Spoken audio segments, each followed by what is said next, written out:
Bonjour à toutes et à tous, bienvenue dans l'école du futur. Au programme aujourd'hui, on va démarrer par notre focus et on va reprendre le visionnage de votre série préférée. Vous le savez, La famille tout écran, lancée par notre partenaire Le Clémy. Une série qui a toujours pour objectif de donner des éclairages utiles et des conseils pratiques aux familles quant à l'utilisation du numérique au sein des foyers. Donc on regarde un nouvel épisode juste après ça. Et puis elle a une idée derrière la tech, c'est Jeanne Dreyfus qui est avec nous aujourd'hui. Bonjour Jeanne. Bonjour Philippine. De quoi vous allez nous parler? Je vais vous parler d'une BD parue aux éditions Robinson en février intitulée Ukraine. Et c'est une petite histoire d'une longue guerre avec la Russie. On apprend beaucoup de choses, je vous en parle tout à l'heure. Merci beaucoup Jeanne. Et puis dans l'école du futur, vous savez, on aime bien, on adore même décortiquer un peu les sujets qui touchent à nos jeunes et à leur avenir.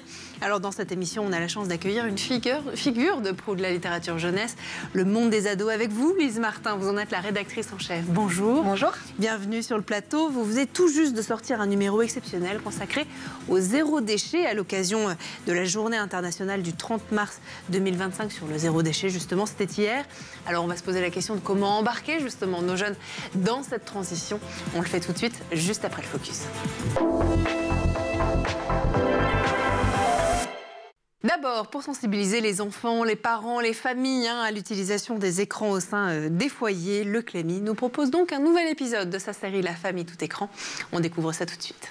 Et autre chose, maintenant, notre invité, vous allez le voir, va tenter de nous éclairer sur les préoccupations et les aspirations de nos jeunes aujourd'hui. Elle a piloté un numéro spécial du Monde des ados sur le zéro déchet, un thème qui est évidemment au cœur des préoccupations actuelles et des défis environnementaux.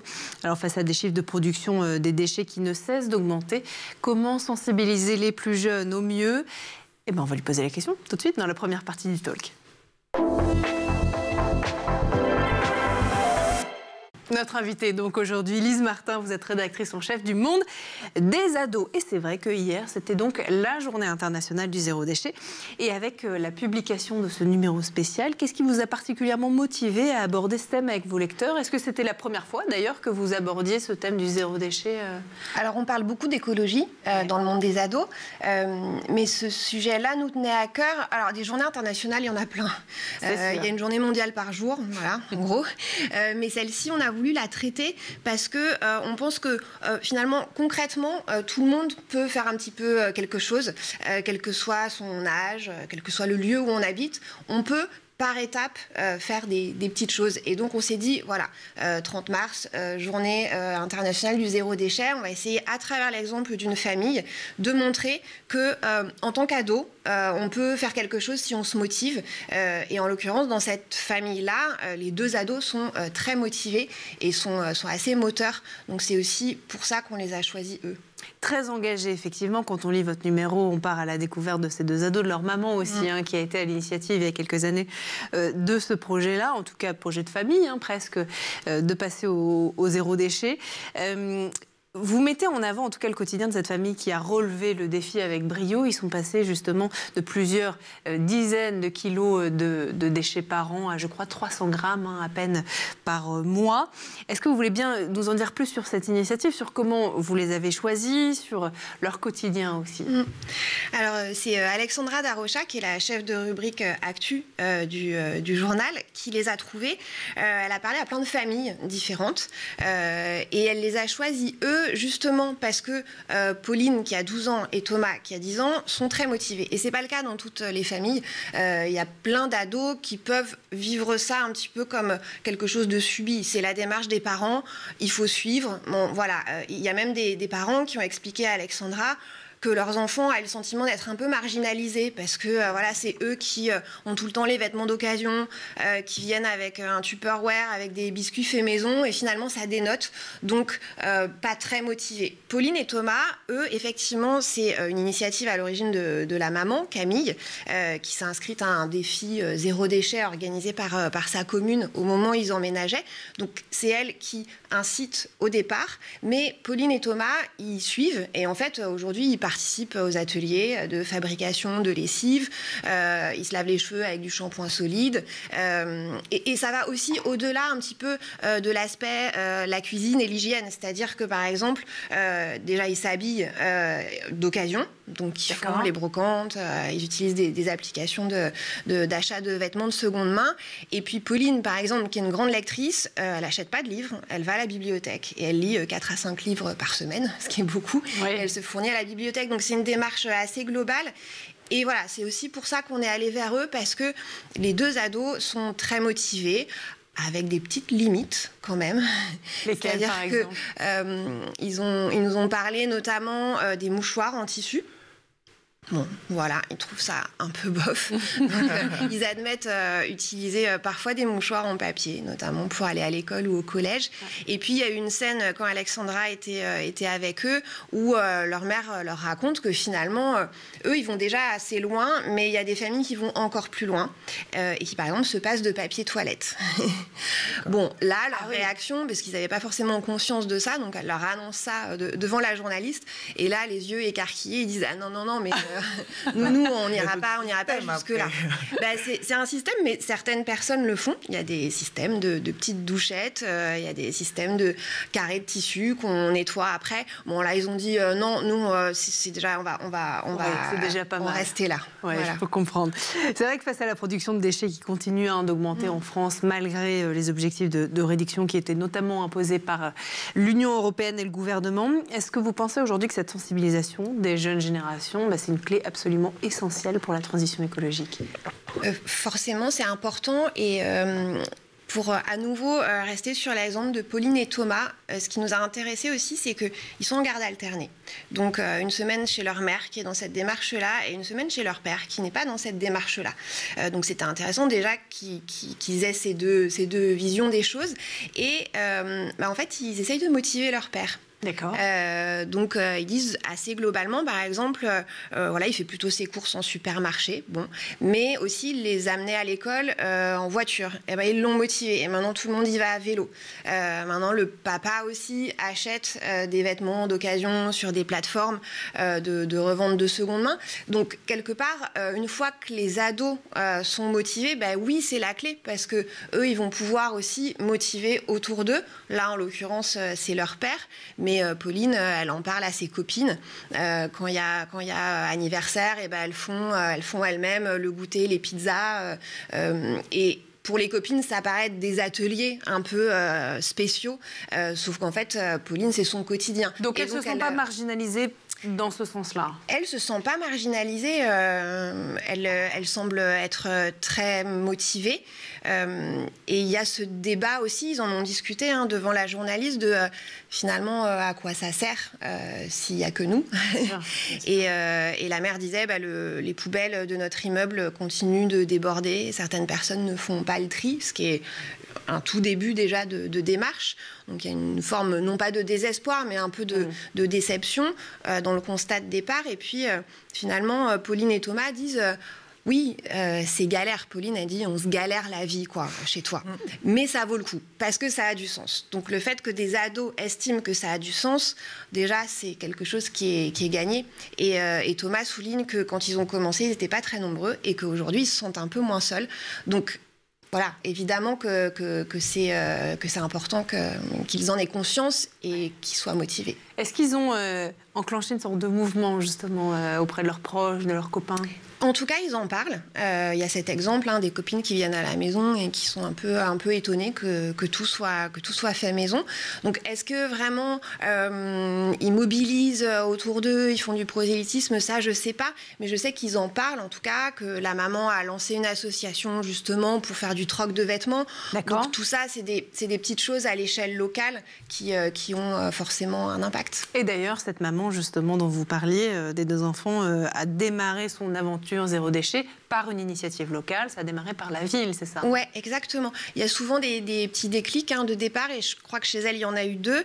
Il y a eu le visionnage d'un reportage sur la pollution des océans. Ouais. Voilà. Et les chiffres sont effectivement hallucinants sur le nombre de déchets. Je crois que c'est 200 kilos par seconde qui se déversent dans l'océan. Enfin, voilà. Donc, elle a été très marquée par ça. Et puis ensuite, toute la famille emménage dans une commune du Val-de-Marne qui effectivement organise un défi zéro déchet. Et bien souvent, pour les gens, c'est une première étape. Il y a un côté collectif qui déjà est motivant. Il y a un côté un peu ludique, jeu. Et donc, ça démarre bien souvent comme ça. Et Pauline, la jeune fille donc de 12 ans, dit c'était chouette d'être avec d'autres familles. On se disait qu'on n'était pas juste une famille de gros dingues, je crois, dit-elle. Donc, ça permet de partager. Et il y a de plus en plus de communes qui mettent ces défis-là en place. Est-ce que ça y est, le mouvement, au-delà de cette famille-là et de leurs proches, etc., prend un peu plus d'ampleur en France? Oui, il y a beaucoup à la fois communautés de communes qui incitent les gens à participer, avec des pesées de poubelles notamment, qui peuvent permettre de suivre un petit peu ces avancées. Il y a plein de villes. Je sais que la ville de Roubaix, par exemple, est très moteur depuis plus de 10 ans. Ils organisent des défis. Ils mobilisent beaucoup les familles autour de ça, mais ça prend de l'ampleur. Donc c'est facile c'est facile. On peut s'inscrire, en tout cas, à un défi. Après, est-ce que c'est facile de le tenir et de peser sa poubelle toutes les semaines? Il y a une démarche qui est un petit peu contraignante aussi. Bien sûr.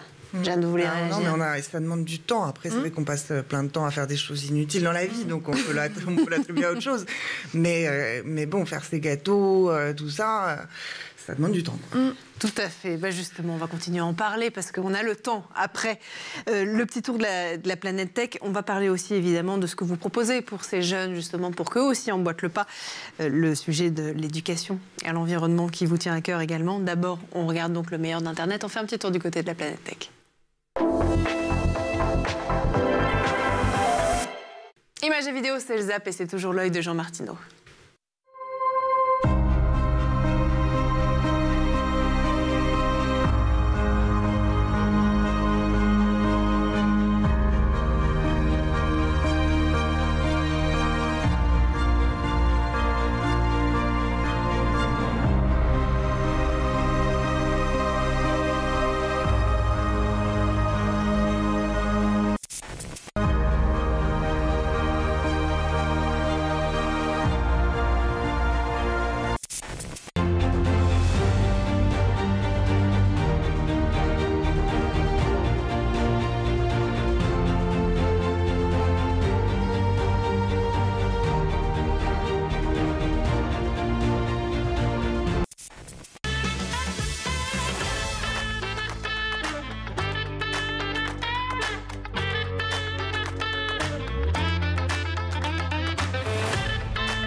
on est de retour toujours sur le plateau de l'École du Futur et en compagnie de notre invitée aujourd'hui, Lise Martin. Je rappelle que vous êtes la rédactrice en chef du Monde des ados.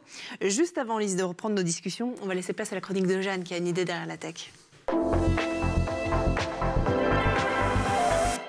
Une idée derrière la tech et vous allez nous parler aujourd'hui, Jeanne, d'un roman graphique intitulé Ukraine qui raconte l'histoire du conflit évidemment avec la Russie, à la lumière de l'histoire millénaire de l'Ukraine depuis le Moyen-Âge jusqu'à nos jours. Paru en février aux éditions Robinson, cette BD participe d'une volonté d'une grande partie de la population ukrainienne de raconter leur histoire depuis leur point de vue. Il est signé Marianne Nayem, ancienne étudiante en philo, animatrice d'un podcast primé. Elle milite au quotidien pour, je la cite, décolonialiser l'Ukraine.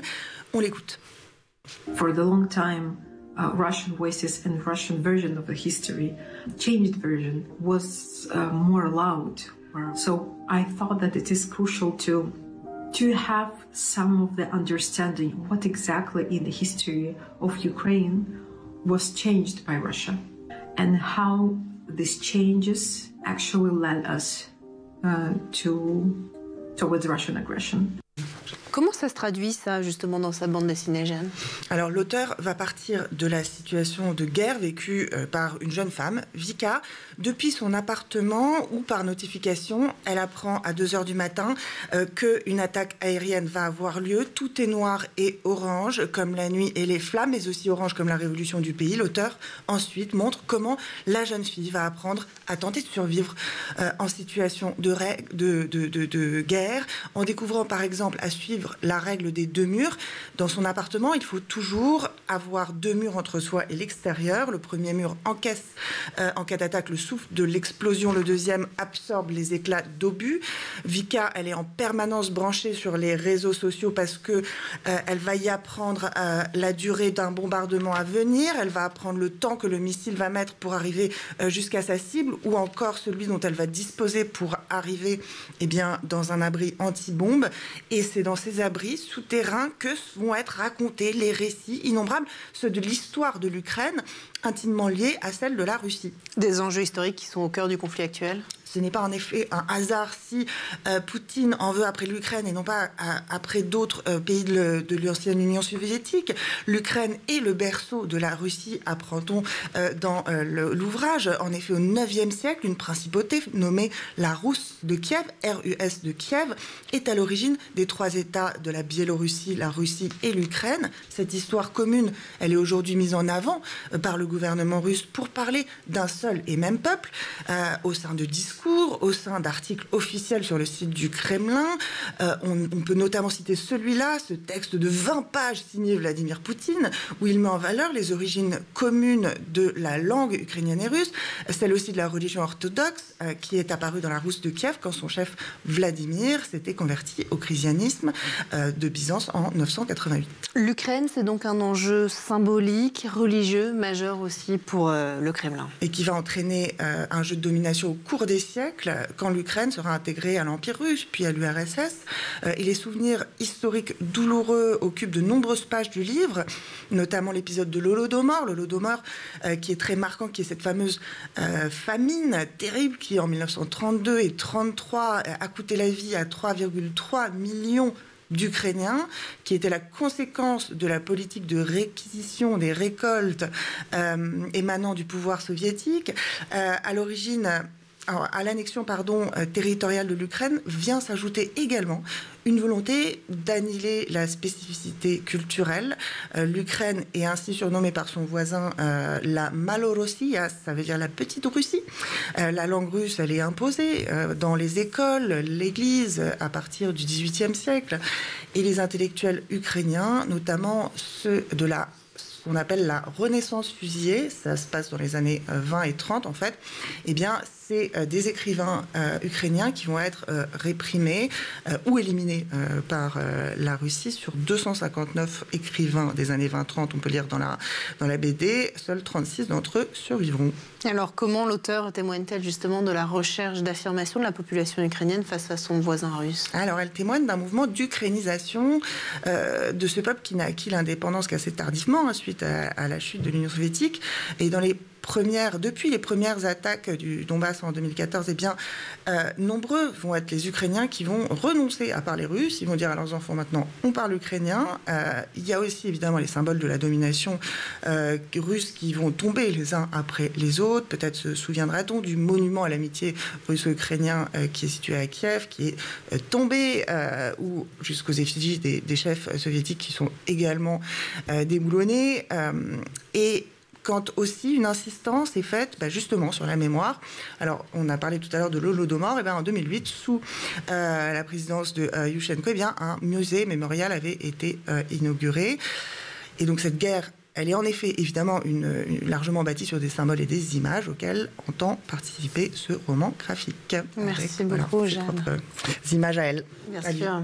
Lise, c'est un sujet, j'imagine, dont vous parlez beaucoup, le sujet qui a été abordé par Jeanne dans sa chronique. L'Ukraine, la guerre. Oui, on parle de tous les sujets qui font le monde aujourd'hui et qui le rendent si complexe.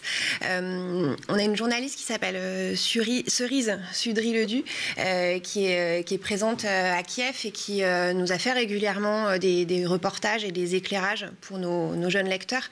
Il y a quelques mois, par exemple, elle avait fait le portrait de Sofia, une jeune ado qui vit à Kharkiv, donc au nord-est de l'Ukraine, et qui continue à aller au collège, à aller à l'école, puisque cette ville, justement, a mis en place un réseau d'écoles souterraines. Donc, ils ont installé des classes dans les couloirs du métro. Et Sofia, elle fait partie de ces ados qui continuent à aller en cours grâce à ce système-là. Et puis, plus récemment, Cerise nous a fait un sujet sur son fixeur, parce que c'était la semaine de la presse et des médias dans l'école. Donc, on a à cœur de parler de métiers qui ne sont pas forcément connus, et celui de fixeur ne l'est pas. Et en l'occurrence, là, elle fait le portrait de Marianne, qui est son fixeur sur place. Ça veut dire qu'il lui sert aussi bien de traducteur que de chauffeur parfois. C'est lui aussi qui la prévient quand il y a du danger, parce qu'il sait très bien reconnaître le bruit des drones, etc. Et c'est grâce à lui qu'elle peut rencontrer des gens. Elle a fait par exemple des sujets d'anciens prisonniers ukrainiens qui étaient de retour, et elle a pu entrer en contact avec eux grâce à son fixeur. Donc oui, c'est un sujet qu'on traite régulièrement. Passionnant. Merci beaucoup, en tout cas, toutes les deux, informées encore et toujours, c'est important. On lance ensemble la deuxième partie du talk.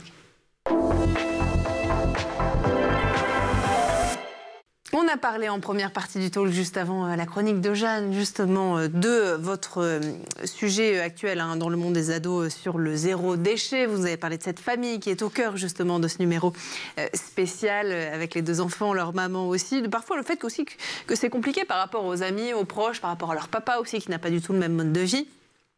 On disait pendant la pause que parfois ça peut être compliqué aussi quand on est limité par son environnement. Et c'est un sujet très juste. Jeanne, vous disiez, c'est compliqué. Comment on fait en fait pour limiter au maximum nos déchets? Est-ce que ça veut dire qu'il faut qu'on vienne avec des Tupperware, avec des bocaux? Les Tupperware, effectivement, c'est lourd. Qu'est-ce que vous conseillez? Est-ce que vous donnez d'ailleurs des conseils pratiques aux familles et aux enfants?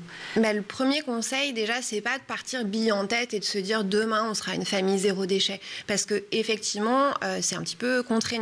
C'est chronophage. Donc, moi, je pense qu'il faut plutôt y aller par étapes, par petites touches, et se dire, si on commençait par essayer de faire nos propres cookies plutôt que d'acheter des biscuits au supermarché qui vont justement être suremballés. Donc, ça peut être une étape. Ou, si j'essayais de faire ma lessive moi-même, c'est pas très compliqué. On a un tuto sur notre compte Instagram. Ça marche. Alors, est-ce que ça sent beau quand ça sort? Ça enlève les tâches, les plus récalcitrantes. Je le fais à la maison, ça marche. Pauline et sa mère et son frère le font aussi chez eux. Ça marche. Après, il n'y a pas la bonne petite odeur de la lessive du commerce. Donc voilà. Mais tout ça pour dire que c'est bien de tenter, de tester des petites choses. On n'est pas obligé d'un seul coup de ne plus rien produire comme déchets. Il faut s'y mettre petit à petit, soit par le biais d'un défi, soit en se mettant ses propres petits défis personnels.